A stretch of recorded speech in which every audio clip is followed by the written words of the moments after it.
Hello friends, welcome to RJ classes. तो आप लोग अब क्लास 9th में आ ही गए हो। तो आपके कोर्स में एक सब्जेक्ट होगा जिसका नाम है सोशल साइंस।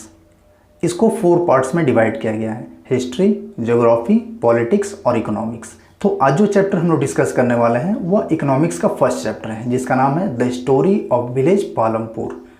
अब ये स्टोरी फ्रेंड्स एक बहुत ही बढ़िया एग्जाम्पल है जिसके वजह से विलेजेस के बारे में हम अच्छी तरह जान सकते हैं कि विलेजेस कैसी होती हैं, उनमें क्या क्या फैसिलिटीज़ होती हैं।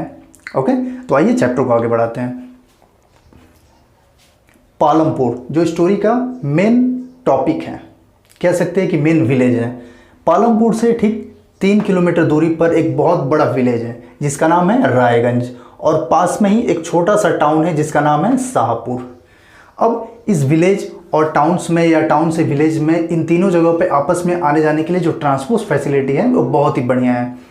आपस में जो ट्रांसपोर्ट यूज़ करते हैं ये लोग वो है jeeps, bullock carts, tongas, tractors, trucks, motorcycles. इन सब सारे ट्रांसपोर्ट की वजह से वो एक जगह से दूसरी जगह आसानी से जा सकते हैं। कहने का मतलब ये कोई गुड्स ले जाना हो या किसी भी कारण से आना जाना हो, ये सब ट्रांसपोर्ट यूज़ किया जाता है इन लोग द्वारा। अब टॉपिक आता है फैमिलीज़।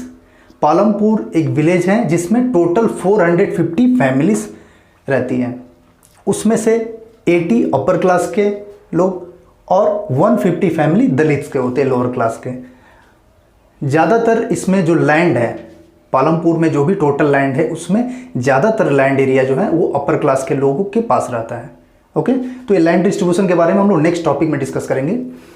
तो आइए आगे बढ़ते हैं। ये जो अपर क्लास के लोग होते हैं इन लोग के जो हाउसेस होते हैं वो सीमेंट और ब्रिक्स से बने होते हैं, कह सकते हैं कि पक्का हाउसेस होते हैं इन लोग के पास। और जो दलित्स लोग हैं, जो 150 फैमिलीज यहाँ पे दिखाया जा रहा है, इन लोग के हाउस होते हैं मड और स्ट्रॉ के बने हुए रहते हैं, यानी कच्चा हाउस में लोग रहते हैं। अब पालमपुर में जो है इरिगेशन और इलेक्ट्रिसिटी फैसिलिटी जो बहुत ही बढ़िया है, जिसके वजह से इन लोग का प्रोडक्शन एक्टिविटीज़ बहुत ही अच्छा हो पाता है। यानी ये लोग फार्मिंग भी करते हैं और नॉन फार्मिंग भी बिजनेस करते हैं। रीज़न क्या है अच्छे से प्रोडक्शन होने का? क्योंकि यहाँ पे इरिगेशन और इलेक्ट्रिसिटी फैसिलिटीज़ बहुत ही बढ़िया है, एक विलेज होने के बावजूद भी। और इस विलेज के बारे में कुछ जानते आइए। तो पालमपुर में क्या क्या है, और यहाँ पर 2 प्राइमरी स्कूल्स हैं, एक हाई स्कूल है और एक प्राइमरी हेल्थ केयर सेंटर है, एक प्राइवेट डिस्पेंसरीज हैं। तो एक गाँव होने के बावजूद भी काफ़ी कुछ डेवलपमेंट दिखने मिल रहा है इस विलेज में। ओके, अब हम लोग जानेंगे फैक्टर्स ऑफ प्रोडक्शन के बारे में। किसी भी चीज़ का प्रोडक्शन के लिए, किसी भी चीज़ को प्रोड्यूस करने के लिए हमें 4 चीज़ों की ज़रूरत पड़ती है। वो है land, labour, physical capital and human capital. इन चारों के बिना कोई भी चीज़ का प्रोडक्शन ना के बराबर पॉसिबल होता है। ठीक है, अब एक एक करके जानते हैं लैंड, लेबर, फिजिकल कैपिटल और ह्यूमन कैपिटल होता क्या है। तो सबसे पहला लैंड। कोई भी सपोज़ आप एक फैक्ट्री स्टैब्लिश करना चाहें या कोई कंपनी खोलना चाहें या कोई बिजनेस करना चाहें, कुछ भी चीज़ का स्टार्ट करना चाहें आप या किसी चीज़ का प्रोडक्शन करना चाहें, तो सबसे पहला चीज़ आपको जो चाहिए वो है लैंड।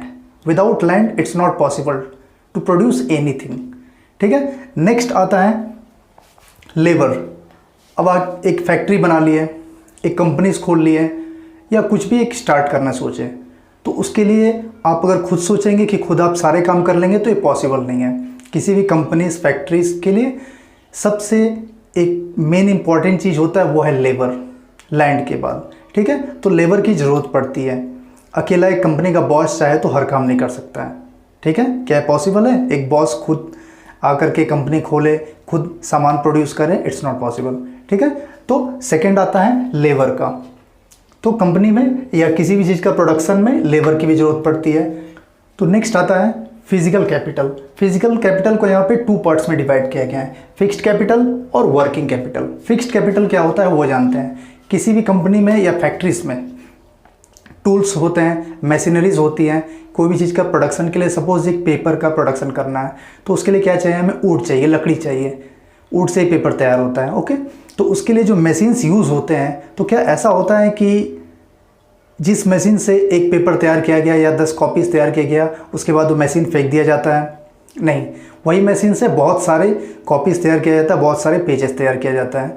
एग्जाम्पल और एक चीज़ अगर समझ लेते हैं, तो कोई भी चीज़ आप अगर प्लास्टिक का कोई सामान बनता है किसी फैक्ट्रीज में, ठीक है, तो जिस मशीन में उसको शेप दिया जाता है, उसको तैयार किया जाता है, तो क्या वो मशीन फेंक दिया जाता है? नहीं, उसको रखा जाता है। क्यों? वो एक फिक्स्ड कैपिटल है। तो जितने सारे टूल्स हैं, मशीनरीज हैं, ये फिक्स्ड कैपिटल में काउंटिंग आती है, ठीक है। यानी फिक्स्ड कैपिटल के एग्जांपल आप टूल्स और मशीनरीज भी कह सकते हैं। नेक्स्ट इसका दूसरा पार्ट है वर्किंग कैपिटल। वर्किंग कैपिटल क्या होता है? ऐसी चीज़ जो हमेशा चेंज होती रहती है, जैसे रॉ मटेरियल्स। अभी हम एक पेपर का एग्जांपल दिए थे, तो पेपर क्या है यहाँ पे? पेपर बनाने के लिए क्या चीज़ की ज़रूरत पड़ती है? वुड की। तो वुड यहाँ पे रॉ मटेरियल का वर्क होता है, ठीक है। वुड का काम क्या है? एक रॉ मटेरियल का काम कर रहा है वुड। तो ऐसा तो नहीं होगा कि एक वुड लाए, उसी को पेपर बनाए और फिर उसी वुड से काम चलाते रहें, ये पॉसिबल नहीं है। तो उसके लिए जब वुड ख़त्म हो जाएगा तो नेक्स्ट लाना पड़ेगा। उसी तरह किसी भी कंपनी में, फैक्ट्रीज़ में जो रॉ मटेरियल यूज़ होती है वो क्या होती है? वर्किंग कैपिटल में काउंटिंग आती है। दूसरा चीज़ आता है मनी। मनी क्या होता है? ऐसा तो नहीं है कि मनी आ जाता है उसको हम लोग रखे रहते हैं, मनी एक्सचेंज करते हैं उसको, ठीक है। मनी भी फिक्स्ड नहीं आता है, मनी भी वर्किंग कैपिटल में आता है। क्यों? मनी आता है, हम लोग फिर उसको यूज़ करते हैं, यानी उससे कुछ परचेस करते हैं रॉ मटेरियल, फिर मनी हमारे पास आता है, फिर हम रॉ मटेरियल परचेस करते हैं, यानी मनी फिक्स्ड नहीं होता है। मनी भी वर्किंग कैपिटल में काउंटिंग आता है।